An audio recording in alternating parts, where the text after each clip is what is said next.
Okay, good morning. Welcome back. Happy Monday. Today, September 11, it's our third lesson. We're covering a couple of sections in our book today. Linear models is what we're after. So lots of things related to linear equations, and we'll see some word problems to boot. Any questions on the calendar right now? Okay, so before we jump in on page 16, just two logistical things for today. First of all, everybody grab one of these colorful green bookmarks from your table. The Math Studio is this big old room right across the hallway. Some of us have already started using it, which is super. This is the schedule for when the Math Studio will be covered by a math faculty member, okay? Math Studio is open, pretty much all day, every day, but this is when somebody's going to be on duty. So that's yours to keep. If it's more convenient to you to take a photograph of it, go ahead and do so. And then the other thing is this one-page handout. So go ahead and grab one of these things. At the top, it says homework as assessment. So this is a little experiment I'm trying here. I think that this reading might give you a different perspective on how to treat your math homework, and it might be a really helpful perspective. And so I'd encourage you to read it. I'm probably not really going to come back to this thing. I might ask folks individually if they've had a chance to read it, but it's a short read, one page front and back. Like I said, it might give you a different and really helpful perspective on how to treat your math homework. Some folks sometimes have a disconnect in their math class between their success on the homework and then their success or lack of success on tests. And this, the ideas in this little short reading are supposed to try to help bridge that gap. So I'd encourage you to give that a look, and if the ideas resonate with you, then give it a try. Okay, so let's jump in at the top of page 16. Here we go. In this lesson, we solve word problems that involve linear equations, and we graph lines using intercepts. We also learn how to identify dependent and independent variables, this vocabulary we're going to define soon, as well as how to write an equation for one variable in terms of another, more vocabulary. Another reminder, do not use your calculator on any problem in the class packets unless the instructions tell you to do so. All right, here we go. A model is a mathematical description of a real-world situation. Suppose an individual works X hours at a salary of $15 per hour. X is the number of hours, $15 an hour. We're going to fill in this table right here. So the first column is the number of hours worked. That's what we're calling X. Second column is the wages earned in dollars. We'll call that W. And it's 15 bucks an hour. So if you work 0 hours, what are your wages? 0. Sad but true. If you work 4 hours, what are your wages? 60, right? 4 hours and you're making 15 bucks an hour. So that one is 60. If we work 6 hours at $15 an hour,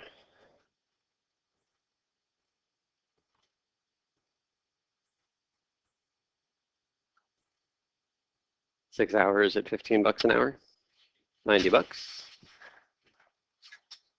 And then finally 10 hours. So that's $150, right? Everybody with me? All right, that right there represents 4 ordered pairs, 4 points that you can plot. And that's what I want you to do right now. So go ahead and plot the 4 points on the graph paper. X is on the horizontal axis, and W is on the vertical axis.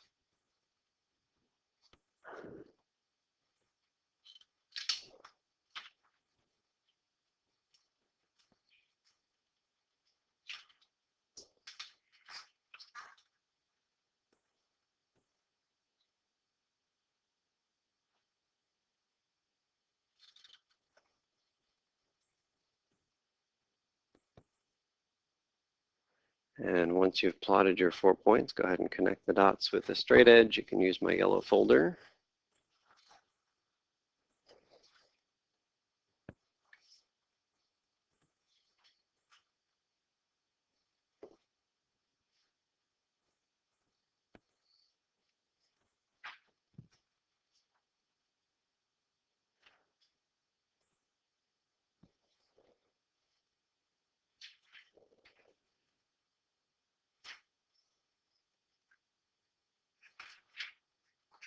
And again, just make sure your line continues past that right-hand point.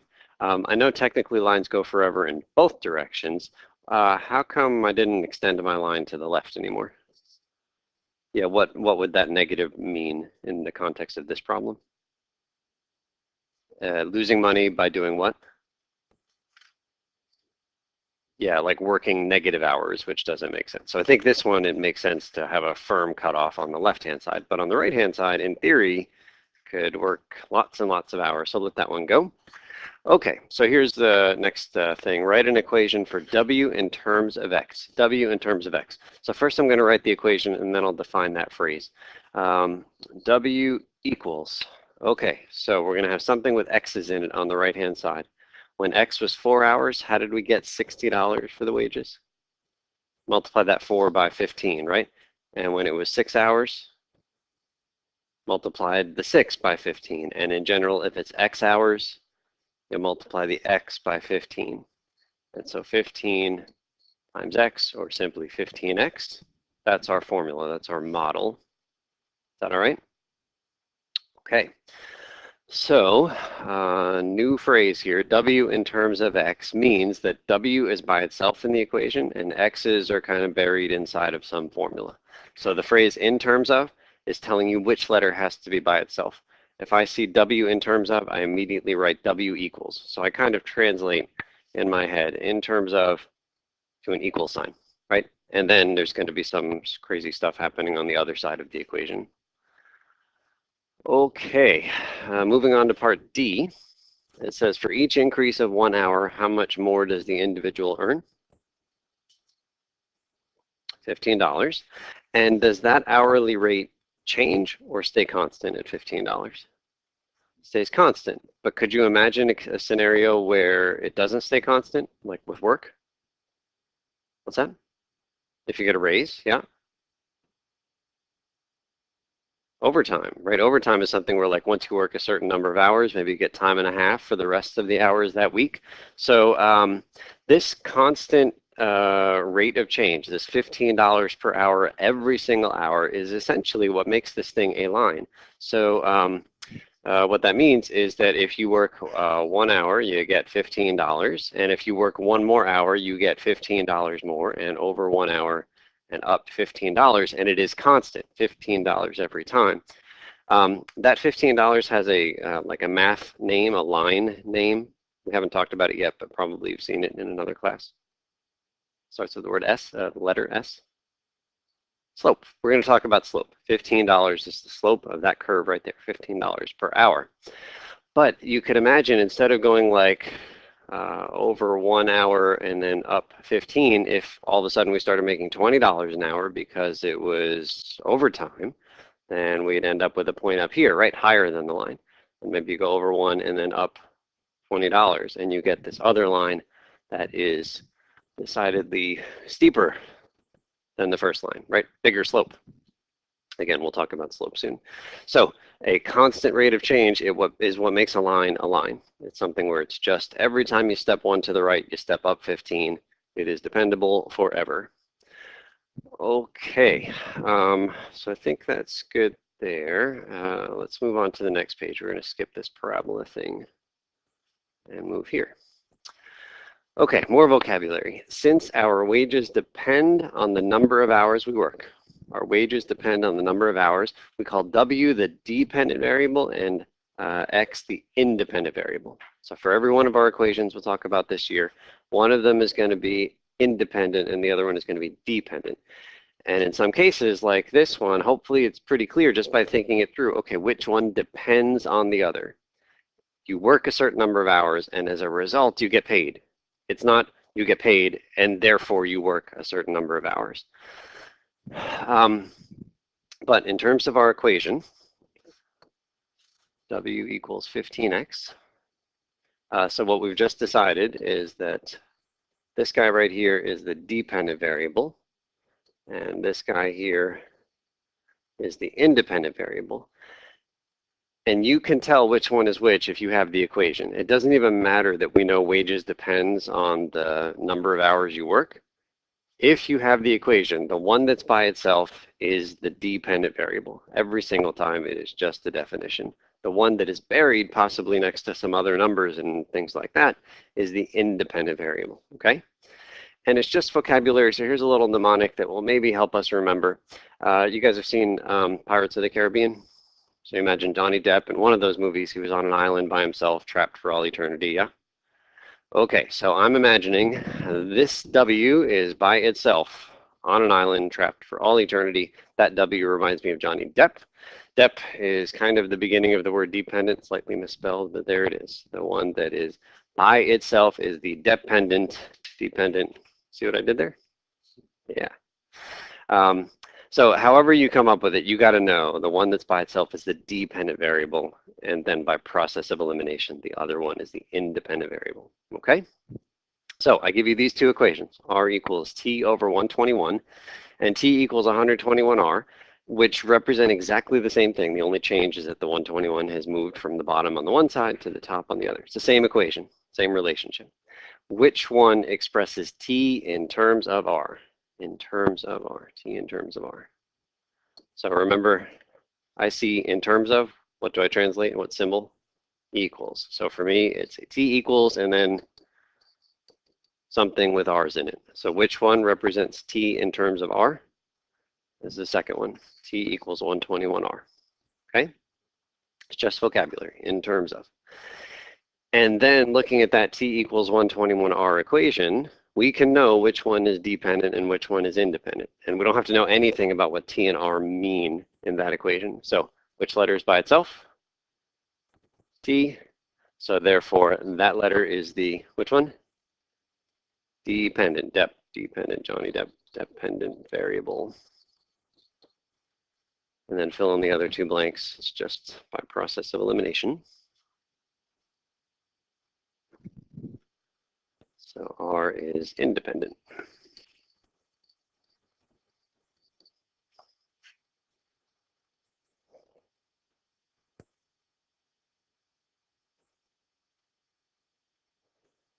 Okay, so I think that's a bunch of vocabulary for today. And then the last thing is about graphing a line using intercepts. So it says, let's fill in the table with the intercepts, we'll define that, of the equation 3x plus 2y equals 12. So we're going to graph that line. And before we graph that line, let me show you guys what a lot of my past students have wanted to do with that equation. 3x plus 2y equals 12. You don't need to write this. I don't think it's as good as what we're about to do. But some math students have in their brains that anytime I have the equation of a line, I have to get it in the form y equals mx plus b. Raise your hand if you heard that one, mx plus b. It's like just about everybody, maybe everybody. We haven't talked about that equation yet. We will very soon this week. But that means solving this equation for y. So you subtract the 3x from both sides. We get that. And then to solve for y, I have to move that 2 by doing what? Remind me again. Can I say never on this? Next century. Yeah. Okay, what did we say about solving for y? Divide both sides by 2, so we get y equals 12 minus 3x over 2. But even that doesn't look like mx plus b because I need to have the mx plus b like two completely separate things, not one massive fraction. So you have to know that that 2 is really underneath two different numerators. It's underneath a 12 and it's underneath a 3x. You may or may not believe that it's true. And that means that our final equation is y equals 6 minus 3 halves x. I've also peeled that x off the fraction. I don't think this is as good as what we're about to do. But if you insist on going to y equals mx plus b form, I guess I got to put the x term first. Okay, now finally, it looks like something that maybe is comfortable for you guys. There you go. B is 6, M is negative 3 halves, whatever those things mean. We'll talk about it soon. You do not need to do any of that in order to graph this line. Right? I'm showing you all of that just to show you the hoops that you'd have to jump through if you feel obligated to get to mx plus b form for every line. You don't. You are not obligated. So here is a much easier way. I've got a table. In order to graph a line, I just need to plot 2 points, and then I play connect the dots. The 2 points that we're going to pick a lot of times are going to be when x is 0 and then completely separately when y is 0. You could pick anything you want to. I'm going to pick 0. So let's go ahead and rewrite this equation when x is 0. So everything gets copied except the x becomes, come on. So go ahead and copy that. And then what are we changing the x to? 0. So put a 0 right there in the parentheses.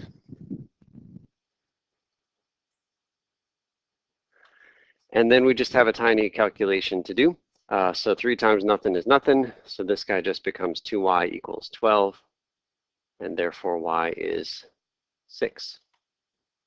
So we put 6 right there in the y spot.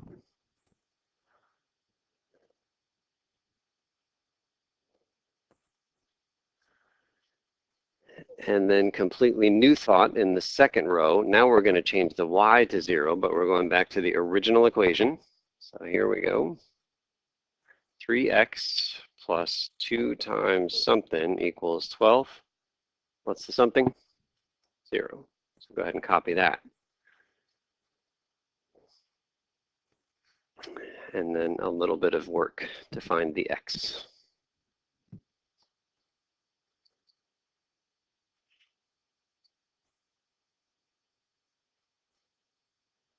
I get x equals 4.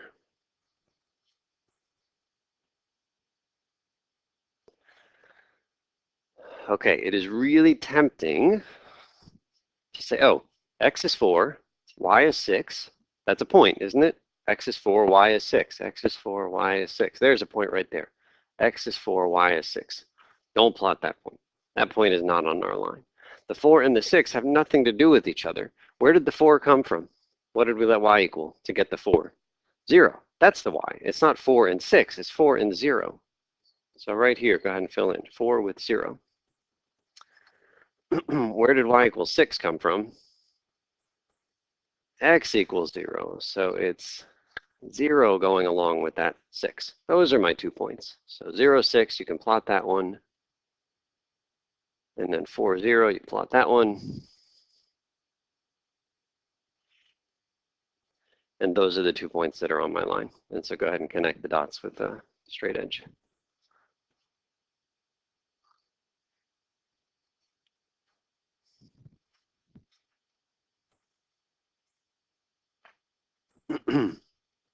So there's your line. Really tempting to smush those 2 guys together. The 4 and the 6 are not part of the same point. It's 2 different points. Question? Yeah, would you write the equation? You could write the equation on the line. I don't need you to, but yeah, but for sure, this is the graph of 3x plus 2y equals 12. That is the line. Yeah. Again, a whole lot easier than the nonsense I did at the bottom of this page where I tried to force it to be mx plus b form. You don't need it. Lots of other ways to draw a line without getting it to look like mx plus b. Okay, these 2 points have names. Do you guys know what the 4, 0 is called because it's on the x-axis? That's the x-intercept. X-intercept. That's it. So the place where the graph hits the x-axis is just called the x-intercept. And likewise, the 0, 6 is the y-intercept.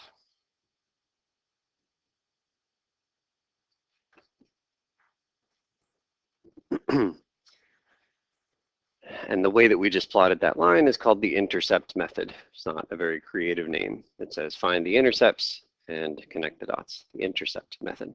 Okay. Yeah, making the table. Yeah. So that's written right down here. Intercept method. Okay. Any questions on that? Okay. So the activities start, I think, on the next page. So go ahead and jump in. No. Yeah, 2 pages from here, page 19. And raise the flag if you get stuck.